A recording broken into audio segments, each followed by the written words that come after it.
Back. Thanks for tuning in. Yeah. So I got a call from a buddy of mine. Same guy. If you guys follow me on Facebook or Instagram, I did a little gate repair for this guy Casey. Anyways, one of his friends lives in apparently the flood zone, and he got flooded out in this last big storm. So him and his wife and newborn have been living in their trailer, basically in their front yard, because their house is not livable, I guess would be the best word. So anyways, he was trying to get a fifth wheel hitch put on his truck to be able to move his fifth wheel trailer out of the flood zone, because anytime they get a flood evacuation warning, they have to evacuate and go to a hotel somewhere, and not able to utilize the trailer that he has.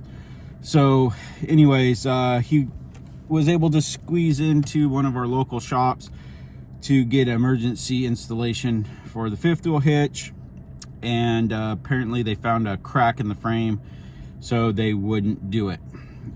So Casey called me, asked if I could help out. Of course, said yeah, no problem. So I don't know if you guys can see now. Anyways, maybe right there. Yeah, I could kind of barely see back over there.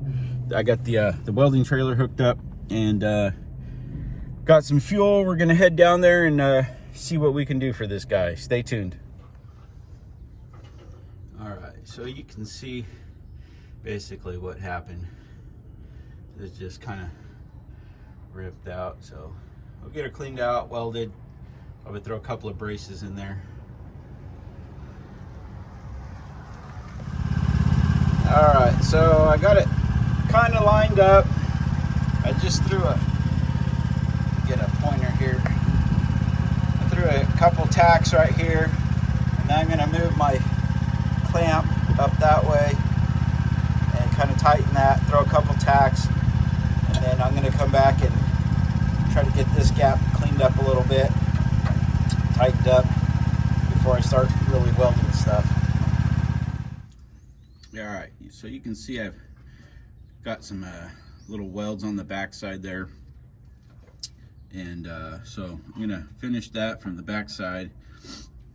And I mean, it's okay, not great penetration, but all I'm trying to do is get a little bit of, you know, like filler backer metal in there, and I'm gonna come in on this side and probably cap that off with some 70-18. I'm running a 60-10 because I'm doing some overhead, and it's kind of thin on that radius, so I just want something back there so when I lay my 70-18 on there, it's got something to dig into, and then we'll throw some braces in there.